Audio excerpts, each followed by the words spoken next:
The woman who found my passport should have called my name from the lost and found desk. Instead, she picked it up, looked at the photo, looked at me, and whispered the name I had buried for 23 years. Then she pointed toward a man standing near gate 17.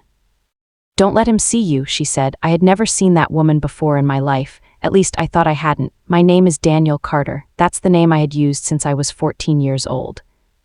It was on my driver's license, my passport, my college diploma, my bank account, and every piece of mail that had ever come to my apartment. But Daniel Carter wasn't the name I was born with. And almost nobody knew that. I grew up believing my childhood had simply been difficult. My mother, Margaret, was quiet and nervous. She worked long shifts at a hospital cafeteria and came home exhausted. My father was supposedly a man who had left when I was very young. That was the story I heard every time I asked. "He wasn't a good man," my mother would say. "What did he do?" "Nothing you need to know about." I learned early not to ask twice. Our apartment was small and money was always tight. My mother counted coins at the kitchen table before going grocery shopping. Sometimes she would pretend she wasn't hungry so I could have the last piece of chicken. I thought that was what love looked like: sacrifice without explanation, fear without a name. When I was 11, I found an old photograph inside a box in my mother's closet. There was a younger version of her standing beside a man I didn't recognize. Between them was a little boy, me. I stared at the picture for a long time. "Mom," she appeared behind me so quickly that I dropped it. Her face changed when she saw the photograph. Not anger, fear. She snatched it from my hand. "Where did you get this?" "In your closet." "Daniel, listen to me. You never go through that box again." "Who is that man?" She stared at me. Then she said something I'll never forget. "If anyone ever asks, you were never called anything except Daniel Carter." I laughed because I thought she was joking. She wasn't. 3 years later, when I was 14, my mother legally changed our last name. She told me it was because she wanted a fresh start. I didn't understand why a fresh start required destroying every trace of the old one. By 18, I had stopped asking. I went to college, built a quiet life, and eventually moved 3 states away. I married, divorced, changed jobs, and became the kind of person who didn't attract attention. I liked it that way. My past stayed where it belonged, behind me, until the airport. It happened on a rainy Thursday morning. I was flying to Denver for a work conference. I had just gone through security when I realized my passport wasn't in my jacket pocket. I checked my bag. Nothing. I checked the security tray. Nothing. Then I remembered putting it beside my coffee while answering an email. I turned around and hurried back toward the terminal. That's when I saw her. She was an airport cleaner, probably in her late 50s, pushing a gray cleaning cart. She stopped when she saw me. "Excuse me," she said. I looked at her. She held up my passport. "You dropped this." Relief hit me so hard I almost laughed. "Oh my God, thank you." I reached for it, but she didn't give it to me. Instead, she opened the passport. Her eyes moved from the photograph to my face, then her expression went completely still. "Daniel." "Yes," she swallowed, then she whispered a different name. A name I hadn't heard spoken aloud since I was 14. "Evan." My entire body went cold. Nobody called me Evan. Nobody was supposed to know that name. I stared at her. "How do you know that?" She closed the passport. "Keep your voice down. What did you just call me?" Her eyes flicked toward the departure gates. "Evan, you need to leave." "I don't understand." She stepped closer. "I knew your mother." My heart stopped. "My mother, Margaret Carter?" I nodded slowly. The woman looked like she was fighting tears. "She never wanted you to know." "Know what?" She didn't answer. Instead, she pointed toward gate 17. "Do you see the man in the brown coat?" I looked. A tall man stood near the windows holding a phone. My stomach twisted. "Who is he?" The cleaner's voice dropped to almost nothing. "Your father." I laughed. It was an ugly, nervous laugh. "My father is dead." "No," she said. "He isn't." The man near gate 17 suddenly looked up. Our eyes met. He froze. So did I. The cleaner grabbed my wrist. "Walk away."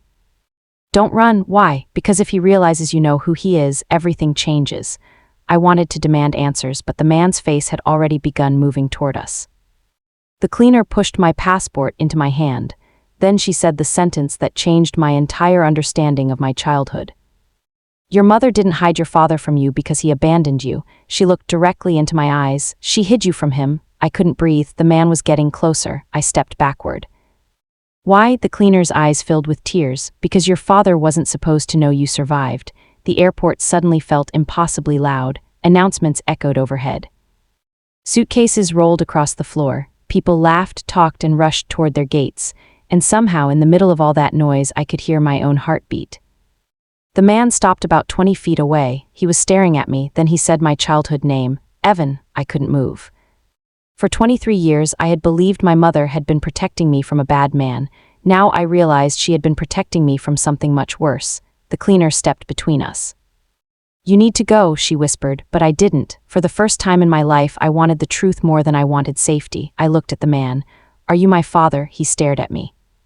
His face crumpled. Yes, one word, that's all it took. I felt angry, I felt relieved, I felt betrayed. And underneath all of it was a little boy who had spent years wondering why his father never came back. "You knew where I was," he nodded. "I spent years looking. Then why didn't you find me?" He looked at the floor. "Because your mother made me believe you were dead." I turned toward the cleaner. She was crying now. "She didn't lie to you," she said. "She lied to him." My father reached into his coat and pulled out an old photograph. He handed it to me. It was the same photograph I'd found in my mother's closet. But on the back was a date, and underneath it in my mother's handwriting were 6 words. "If you're reading this," he failed. I stared at those words until they blurred. My mother had died 6 years earlier. I had spent those 6 years being angry that she had taken so many answers with her.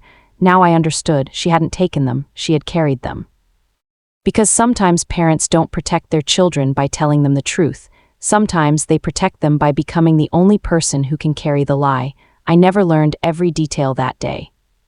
Some truths came slowly. My father hadn't abandoned us. He had been searching for me after my mother disappeared with me. The woman who found my passport had known my mother during those years and had promised her she would never reveal my identity unless she believed I was finally safe.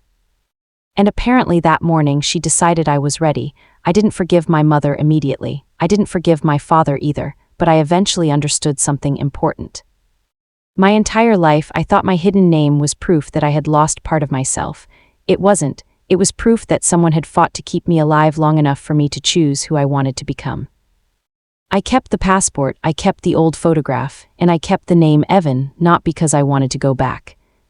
Because I finally understood that Daniel Carter wasn't a replacement for the boy I used to be.